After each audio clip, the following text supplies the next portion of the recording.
할렐루야. 예수님의 죽음이 임박해 오는 가운데 예수님께서 로마 총독 빌라도에게 오늘 재판을 받는 장면이 기록되어 있습니다.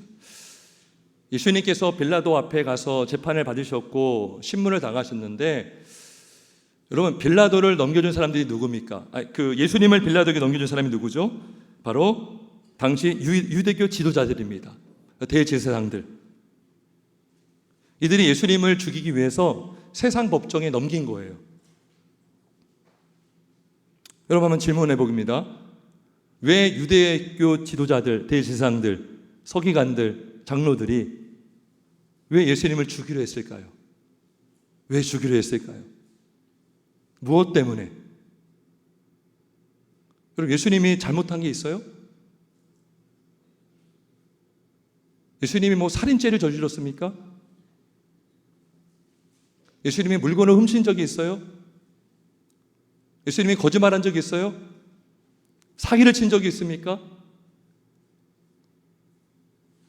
예수님은 좋은 일만 하셨어요. 병든 자를 치료하셨죠. 굶주린 자들에게 먹이셨죠. 배불리 먹이셨죠. 그들을 돌보셨죠. 회당에서 늘 하나님의 나라의 복음을 증거하셨어요. 여러분, 제가요 이 질문을 해봤습니다. 근데요, 왜 대제사장들이 예수님을 죽이려 했는가? 여러분, 우리는 보통 우리의 죄 때문에 죽었지, 이거는 이제 하나님의 볼 때 이제 그 목적이고, 왜 예수님을 넘겼냐는 거죠. 왜 죽이려고 했는가? 그 답이요, 오늘 본문에 나와요. 우리 10절 한번 읽어보겠습니다. 10절 있습니다. 시작.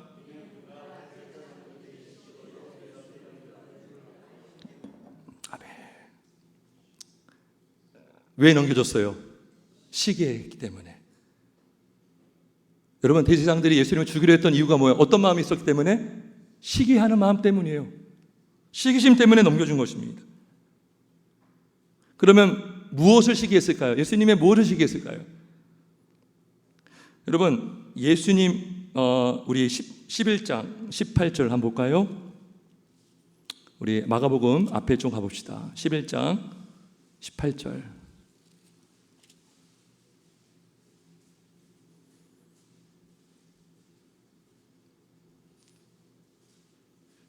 자, 18절에 보면 대제사장들과 서기관들이 듣고 예수를 어떻게 죽일까 하고 꾀하니 이는 무리가 다 그의 교훈을 놀랍게 여김으로 그를 두려워함일러라. 자, 그리고 12장 12절. 바로 옆에 장에 있죠. 12장 12절. 그들이 예수의 이 비유가 자기들을 가리켜 말씀하신 줄 알고 잡고자 하되 무리를 두려워하여 예수를 두고 가니라. 37절도 보겠습니다. 37절 12장 37절 한번 같이 읽어볼까요? 시작. 주라 하였은즉 어찌 그의 자손이 되겠느냐 하니 많은 사람들이 즐겁게 듣더라. 아멘. 여러분, 지금 예수님의 주변에 사람들이 모이고 있습니까? 안 모이고 있습니까? 모이고 있는 거예요. 예수님 주변에 사람들이 많아지고 있어요. 여러분, 이것뿐만 아닙니다. 우리가 마가복음을 쭉 보고 복음서를 보면 예수님이 병자를 치유하는 곳마다 무리들이 막 몰려들었어요. 예수님이 인기를 얻기 위해서 한 것이 아니라 예수님의 그 마음이, 국률한 마음과 그들을 치료하고 그들을 살리기 위해서 하신 사역이었는데 거기에 저절로 사람들이 따라다녔던 것이죠. 그러니까요, 이 대제사장들이요 예수님을 시기한 거예요.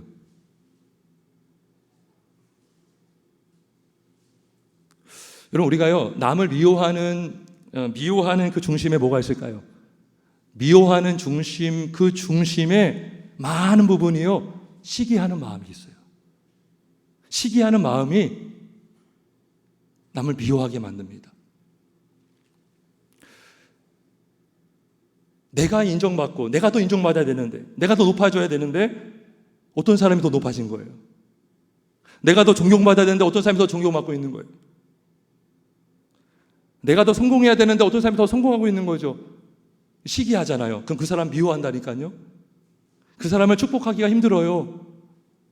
사랑하기는커녕 이게 심해지잖아요. 시기에서 미움이 나오고요. 미워하는 마음이 그 사람을 어떻게든 막 해코지하고 싶고 해치고 싶고 심한 경우는 살인까지 이어져요. 살인까지. 여러분, 창세기 4장에 가인이 아벨을 왜 죽였습니까? 시기 때문에 죽인 거예요. 가인과 아벨이 똑같이 하나님께 제사 드리고 예물 드렸는데 하나님이 아벨의 예물은 받고 가인의 예물은 받지 않으셨어요.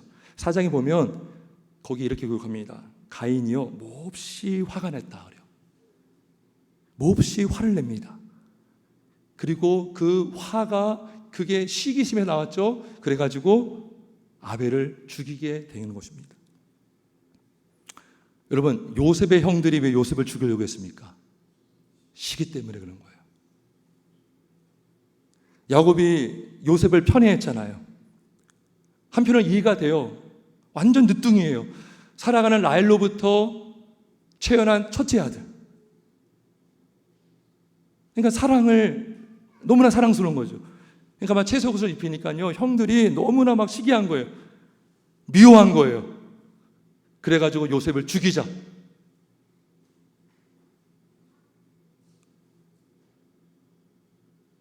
여러분, 사울이 왜 다윗을 죽이려고 했습니까? 네, 시기심 때문에 그런 거예요. 다윗이 골리앗을 죽였습니다. 골리앗을 죽이고 돌아올 때 거기 여인들이, 성에는 여인들이 뭐라고 했습니까? 사울이 죽인 자는 만만이요, 천천히요, 다윗은 만만이로다. 이 노래를 듣고 성경에 보니까 사울이 불쾌했다 이렇게 성경이 되어져요. 굉장히 노했습니다. 그래서 사울이 다윗을 시기해서 미워했고 그는 국정도 돌보지 않았어요. 그는 오로지 그 많은 군사를 가지고 그 한 사람을 죽이려고 인생을 바칩니다.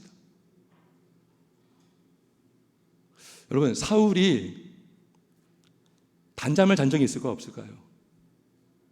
여러분, 누구를 미워하잖아요. 잠이 잘 옵니다. 사실 신경 쓰고 불면증 걸리고 그 분노가 안에 있잖아요. 화가 있잖아요. 그 생각을 하면 잠이 안 와요. 그러니까 이 시기가요, 미워하고 죽이게 하는 거예요. 한 2주 전인가요? 우리 이제 목요일 날 전도하잖아요. 근데 여기 밑에 사월에 전도하는데 어떤 젊은 엄마가 어린 아기를 데리고 가더라고요. 근데 한 4살, 3살, 저 예인이보다는 조금 약간 세범이 또래 그런 애들 2명이 딱 갔는데 형제였나 그래요. 근데 이제 우리가 전도지를 나눠줄 때 이제 종량제 봉투를 나눠줄 때가 있고 그걸 안 받는 분들이 있어요. 그래서 애들한테는 젤리 줍니다. 그래서 젤리를 딱 한 애한테 줬어요. 그냥 엄마를 주지 않고 딱 줬는데 가만히 봤더니 안 받은 애가 받은 형제한테 때리는 거예요. 이렇게 때리더라고요. 그래서 야, 이거 상황이 심각해지고 있다, 안 되겠다. 그래가지고 얼른 가가지고 그 뒤에 있는 애한테 얘 너 이거 줄게 했더니요, 저를 쫙 째려보는 거예요. 안 받았어요. 근데 결국 받았지만, 근데 그게 가이가 일란성 쌍둥이라고 하더라고요. 엄마가. 근데요, 그 요만한 애가요, 자기 안 받았다고, 형만 받았다고 막 때리는 거예요. 막 이렇게 막 밀고 막. 무슨 마음이 있는 거예요 안에? 시기심이 있는 거예요. 시기심. 이 시기심이 미워하게 하고 상대방을 공격하게 만들어요. 여러분, 시기심의 뿌리가 어딜까? 우리가 물론 죄죠. 죄를 짓게 한, 유혹을 한 그 존재가 누구죠? 마귀죠. 마귀요, 마귀. 마귀가 누구를 시기할까요? 누구요? 하나님을 싫어합니다. 하나님을 시기합니다. 골로새에 보면 하나님의 그리스도의 나라가 있고요, 흑암의 권세, 사탄의 나라가 있습니다. 그러니까 죄를 짓게 하면 그 이유는 다 자기 자손이 되거든요. 그죠? 영혼이 죽은 자들은 다 마귀의 자손이에요. 그래가지고 죄를 짓게 한 거예요. 하나님의 백성들이 많아진 거 싫어해요. 여러분, 왜 교회를 박해받는지 아십니까? 사탄이 시기하는 거예요. 부흥하는 거 싫어합니다. 예수 믿는 거 싫어합니다. 그래서 처음 예수 믿을 때 엄청난 방해가 많아요. 사탄 마귀가요, 하나님을 얼마나 시기해서 하나님의 백성들 뺏으려고. 그죠? 지금 보세요. 예수님 주변에 들었던 사람들이 말씀을 듣고 즐거워하더라. 막 즐거워하니까 시기가 되는 거예요. 이 제사장들이. 누가 준 거예요? 그 마음을? 마귀가 심어준 거죠. 마귀가. 여러분, 결국 아담과 그 유혹을 이기지 못한 나무 열매를 먹고 죄가 들어왔고 사망이 들어왔어요. 그래서 이 마귀의 시기가 영혼을 죽인 거예요. 이 시기심이 사망까지 이어진다는 거예요. 사망까지. 그죠? 그래서 그 아담의 후손인 우리들은 뿌리 깊은 죄의 본성이 뭡니까? 그 죄의 본성 안에 시기심이 있어요. 시기심. 갓난아기 보세요. 동생 태어나면 막 시기합니다. 그걸 누가 심어줬냐고요. 시기심이라는 단어를 설명해 줬냐고요. 학교 가서 배웠냐고요. 근데 그게 다 시기하는 마음이에요. 나만 예뻐해야 되고, 나만 좋아해야 되고, 나만 행복해야 돼. 나만 예뻐해줘야 돼. 그래가지고 이 시기심 때문에 싸움이 나는 거예요. 커서도 그래요. 시기하는 마음 때문에 싸우는 거예요. 형제끼리 싸우죠. 가족끼리 싸우죠. 이웃끼리 싸우죠. 심지어 교회 안에서도 그런 일이 일어나죠.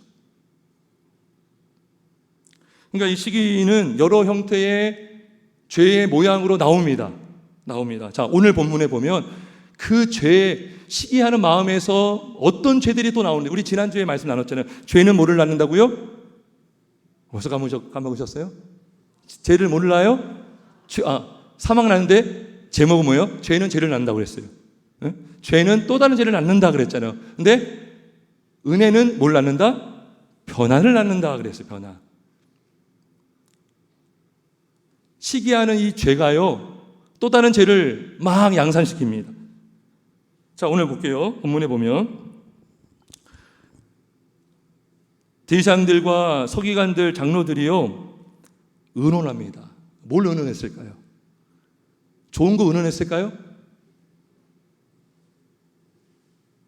야, 우리 어떻게 하면 주의 나라를 확장할 수 있을까? 이런 거 의논했을까요? 아니에요. 의논의 목적은 단 하나입니다. 어떻게 하면 예수를 죽일 수 있을까? 그것도 우리 손에 피를 묻히지 않고 합법적으로 예수를 죽일 수 있을까? 굉장히 인간이 교만합니다. 어떻게 법적으로 완전 범죄를 저지를 수 있을까? 의논했겠죠. 그리고 결박을 하고 빌라도에게로 넘겨주죠. 그 다음에 그들이 어떻게 합니까? 빌라도에게 넘겨진 예수님을 여러 가지로 고발하더라 그래요. 여러 가지로 고발합니다. 여러분, 얼마나 많이 고발을 했는지 빌라도가 예수님께 뭐라고 합니까? 그들이 얼마나 많은 것으로 너를 고발하는가 보라 그랬어요. 너무나 많은 고발을 당하셨어요. 예수님이 너무나 많은 고발을 당하셨어요. 여러분, 고발할 뿐만 아니라 본인들이 고발한 것뿐만 아니라 또 어떻게 했습니까? 지금 무리들에게 충동질까지 하고 있어요.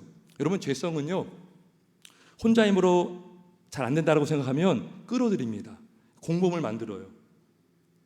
여러분, 죄를 짓는 데는요 공범이 있습니다.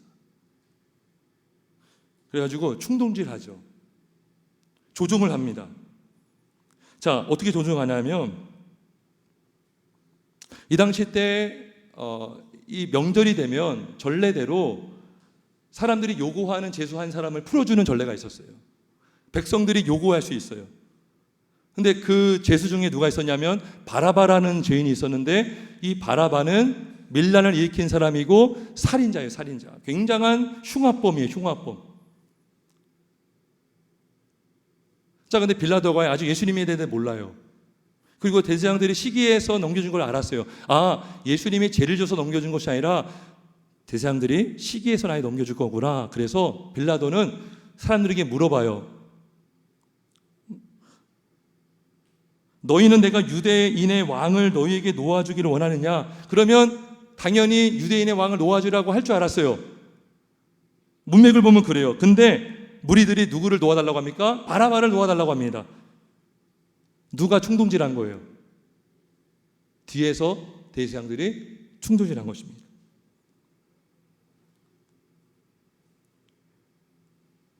또다시 물어봅니다. 그러면 너희가 유대인의 왕이라 하는 일을 내가 어떻게 하랴? 또다시 무리가 소리 지릅니다. 그를 십자가에 못 박게 하소서. 어떻게 하라 했을 때 이제 십자가에 못 박으라까지 얘기합니다. 십자가에. 빌라도가 어찌 미냐? 무슨 악한 일을 하였느냐 했는데 무리들이 턱 소리를 질러서요, 십자가에 못 박게 해달라고 강하게 요구합니다. 이 무리들이 왜 고함을 지르냐고요? 누가 조종하고 있는 거예요? 대제사장들이 조종하고 있는 거죠. 자기들이 여러 말로 고발했고 이제 무리들을 충동질해서 저 예수를 십자가에 못 박으라고 지금 막 조종하고 있는 것입니다. 충동하고 있는 것입니다. 여러분, 이 시기심이요, 이렇게 무서워요. 시기심이 한 사람을 많이 매장시키고 있어요. 한 사람을 죽이게 하고 있어요.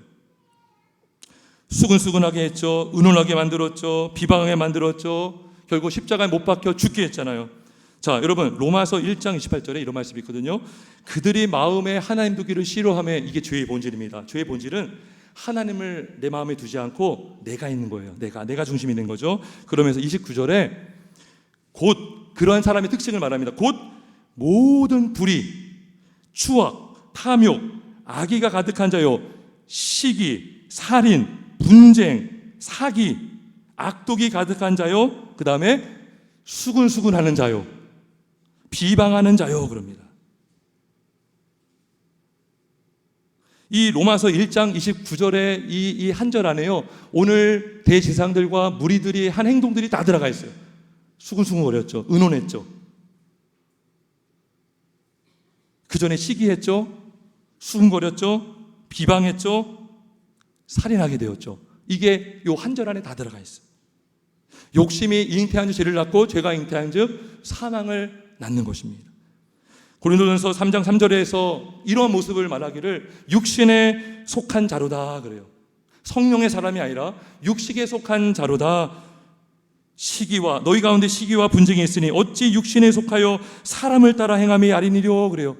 육신에 속한 사람은 사람을 따라 행하는 거예요. 왜 무리들이 분별하지 못하고 예수님을 십자가에 다 못 박으라고 했습니까? 사람들을 따라간 거예요.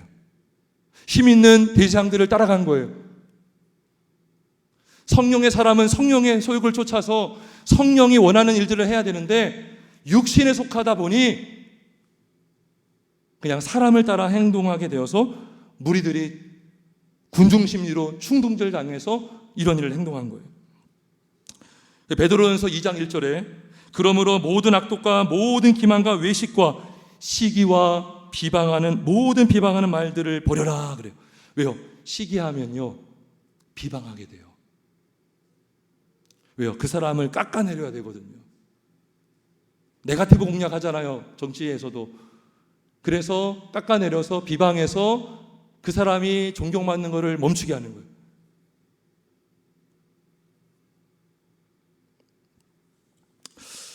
여러분, 이렇게 대제사장들은 예수님을 시기해서 비방했죠. 시기해서 비방이 나왔어요. 비방해서 충동질이 나왔어요. 충동질에서 죽게 만들었습니다.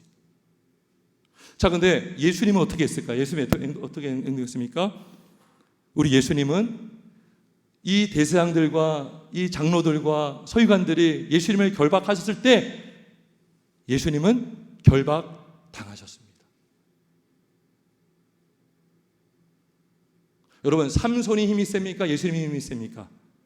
여러분, 삼손 알죠? 삼손이 힘이 더 세요? 예수님이 더 힘이 더 세요?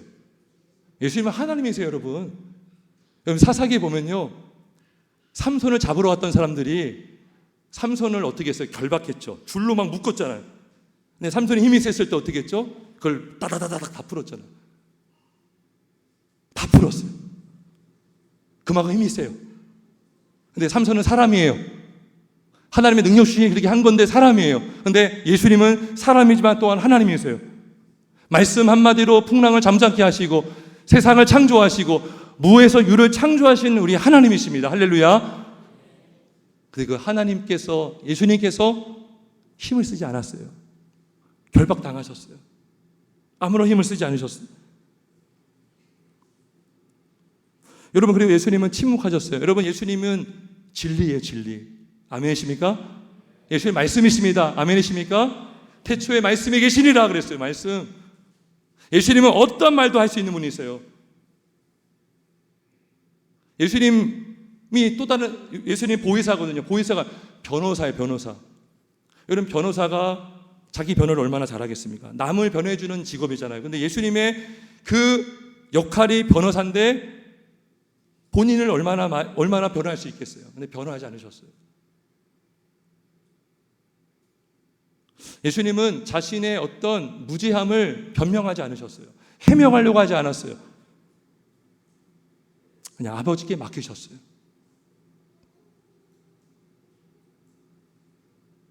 예수님은 이 말씀을 만드신 분이십니다. 말씀이시고 입법자이세요. 입법자. 예수님은 재판장이십니다. 빌라도가 재판장이 아니고 대지상이 재판장이 아니라 예수님이야말로 재판장이시고 입법자이세요. 입법자. 왕이십니다. 삼권을 다 갖고 계신 분이세요. 그런데 예수님은 아무런 힘도 쓰지 않으시고 침묵을 하셨습니다. 여러분, 상상해 보세요. 제자들은 다 도망가 버렸어요. 여러분, 한번 여러분들이 힘들게 아주 사랑해서 키운 자녀가 있는데 부모를 배신했다고 생각해 보세요. 예수님께서 공생의 기간 동안에 매일 회당에서 가르쳤다 그랬잖아요. 회당에서 하나님 나라의 복음을 가르쳤어요. 그들이 즐겁게 듣더라, 아까 말씀 받잖아요. 근데 지금은 예수님을 향해 다 고함 지르고 있어요.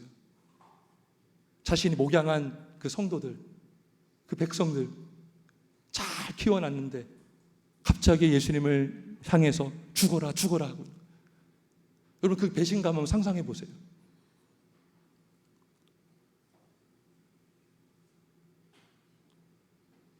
여러분, 예수님이 누구십니까? 예수님은 정말 다 할 수 있는 분인데 지금 안 하고 계세요. 결국 빌라도가 누구를 넘겨줬죠? 바라바를 놓아주고 예수는 책짓질하고 십자가에 넘겨주게 된 것입니다. 여러분, 예수님께서 힘을 쓸 수 있음에도 불구하고 왜 힘을 쓰지 않으셨습니까? 왜 말로써 얼마든지 제압하고 논리로 설명하고 해명할 수 있는 것에도 불구하고 왜 침묵하셨습니까? 누구 때문에? 죄인을 구원하시기 위해서 우리 예수님이 고통당하신 줄 믿기를 주의 이름으로 축원합니다. 심지어 예수님은 자기를 고발하는 그들을 위해서도 죽으신 거예요. 어떻게 할 수 있냐? 예수님께서 십자가에 못 박히셨을 때 저들을 용서해 달라고 그랬어요. 끝까지 예수님은 저들이 돌아오길 바랬어요. 저들이 하는 짓을 알지 못합니다라고 예수님은 기도하셨습니다. 자기를 고발하고 자기를 죽이라고 고함치는, 소리 지르는 그런 이성을 잃은 듯한 성난 그 군중들을 향해서 예수님은 저들을 사해달라고 기도하셨어요.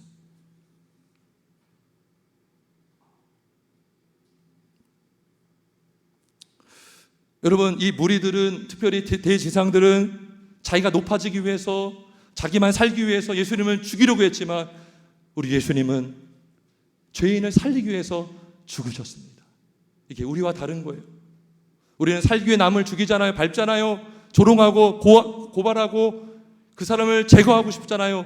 근데 예수님은 그러한 죄인을, 그러한 나를 위하여 이 땅에 오셨고 십자가에 풀려 죽으셨습니다.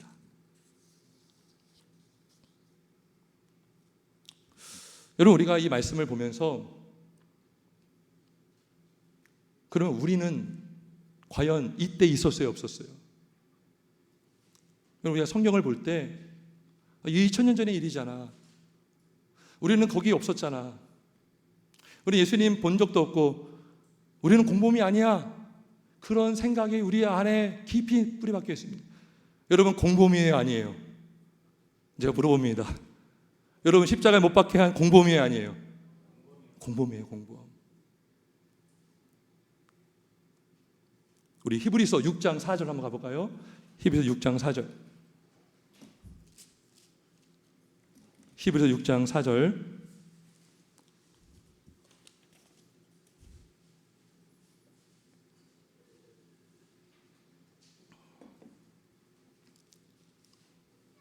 351쪽입니다.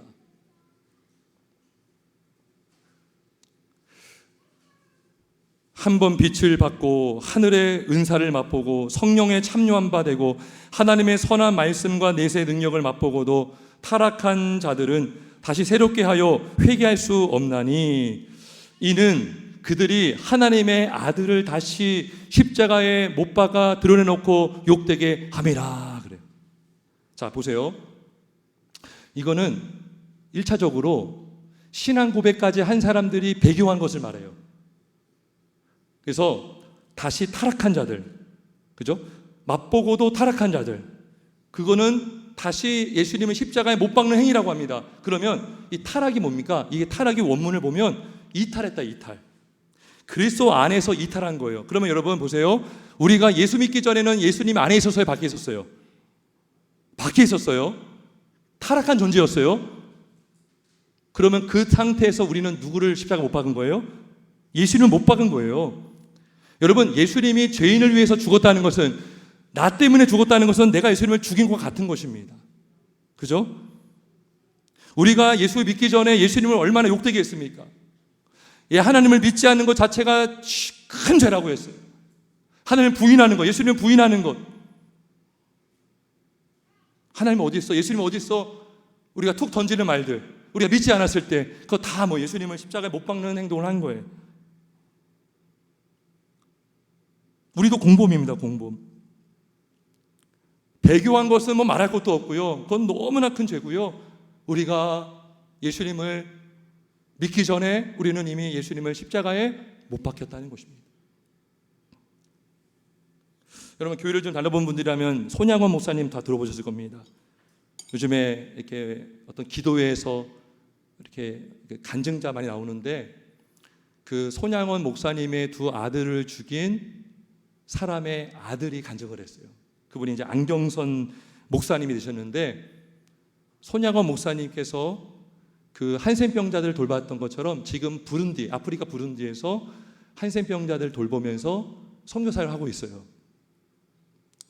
근데 그분 그 간증한 것이 인터넷에 딱 다 나와 있더라고요. 제가 그걸 쭉 보면서 참 감동이 되었는데, 그 안경선 목사님이 인생을 살면서 늘 올무가 되었던 게 뭐냐 하면, 나는 태어나자마자 살인자의 아들이었다는 거예요.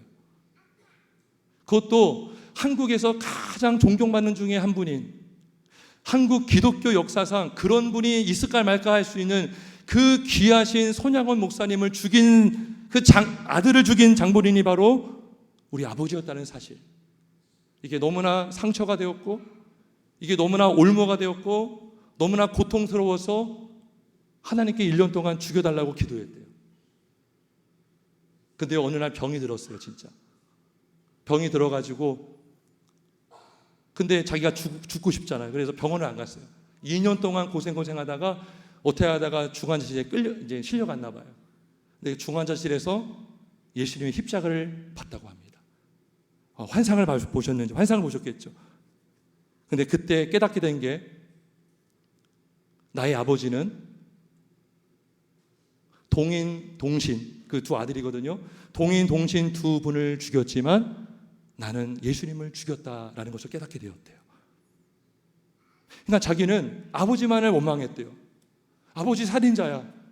아버지 왜 그런 일을 했을까? 아버지가 죽기 전에 유언을 남기셨어요. 너 신학교 가고 너 목사님 되라. 근데 아무튼 아버지가 너무 원망스러웠대요. 너무나 부끄러웠대요. 한 번은 그 애양원 교회에서 초청받았는데 5분 동안 울기만 하다가 설교도 못해서 내려올 정도였대요. 너무나 부끄럽고 죄송스러웠어요. 그 목사님, 근데 알고 보니까 내가 예수를 죽인 사람이구나, 그걸 깨닫게 된 거예요. 여러분, 우리는 누가 살인자다, 누가 나쁜 짓 했다, 물론 비판할 수 있죠. 근데 우리가 예수를 죽였다는 것을 몰라요. 내가 죄 없으신 예수님을 죽인 장본인이고 내가 공범자라는 것을 우리는 인정하지 못하고 그거를 믿지도 않고 우리는 그거를 인식하지 못하며 살 때가 너무나 많아요. 내가 의인이 된 거예요. 여러분, 이것뿐만 아닙니다. 여러분, 우리는 이 땅에 살면서 예수를 믿고서도 우리는 예수님의 마음에 못을 박는 행동들을 할 때가 너무나 많아요.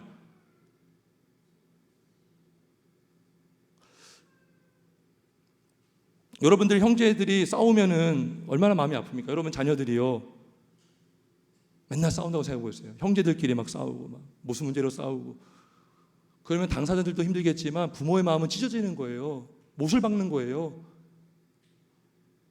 여러분, 근데요, 마태복음 25장 40절 45절에 보면 예수님이 뭐라고 했냐면, 너희가 여기 내 형제 중에 지극히 작은 자 하나에게 한 것이 내게 한 거다 그래요. 45절, 지극히 작은 자 하나에게 하지 않은 것이 내게 하지 않은 것이다. 그러니까 예수님이 형제를 자기와 동일시하고 있어요. 형제에게 한 것은 나에게 한 거야. 소자에게 한 것은 나에게 한 거야. 형제와 내가 다르지 않아. 난 같은 존재야. 그렇잖아요, 여러분. 여러분 지금 저를 보시지 여러분 손을 보지 않잖아요. 그죠? 왜요? 이게 다 내 몸이기 때문에. 우리가 예수를 믿으면 예수님의 몸의 지체가 됩니다. 누가 나를 때렸다 하면은 등을 때렸다 하면 등 때렸다 하지 않고 내 몸을 때렸다고 해요. 왜요? 몸이기 때문에. 근데 보세요. 요한일서 3장 15절에 말씀하기를 형제를 미워하는 자마다 살인하는 자다 그래요. 그러면 그것은 단순히 형제만을 위하는 것이 아니라 예수님의 피로 값주고 산 그 영혼을 구원하신 예수님을 살인하는 것 같은 거예요. 예수님의 가슴에 못을 박는 거예요. 우리가 누구 형제를 혐오하면 예수님을 혐오하는 거고, 우리가 교회를 혐오하면 예수님의 몸이시기 때문에 예수님을 혐오하는 것 같은 거예요.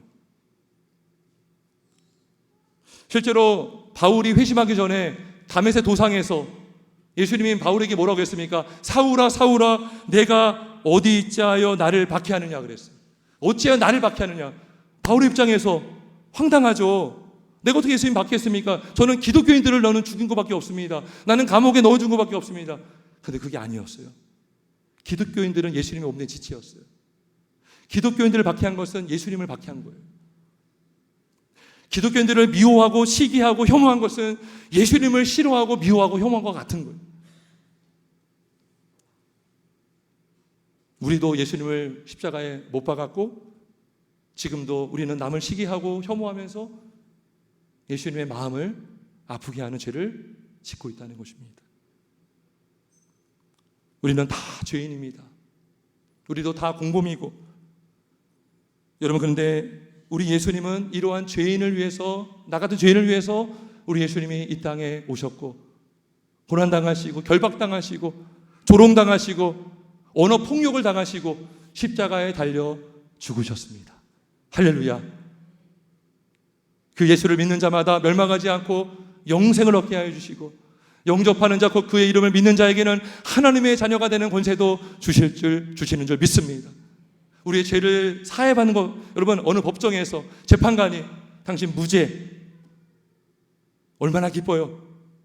얼마나 자기는 사형 선고 받을 줄 알았는데 무죄한 거예요. 근데요, 그 범죄자가 살 집이 없고 먹을 게 없어요.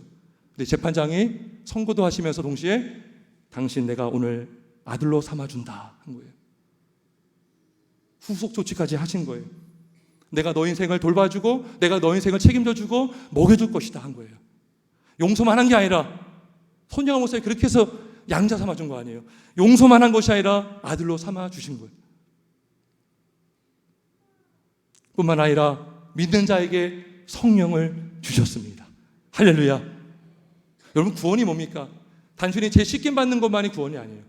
구원은 디도서 3장 5절에 보면 중생의 씻음과 성령의 새롭게 하심이라고 되어 있어요.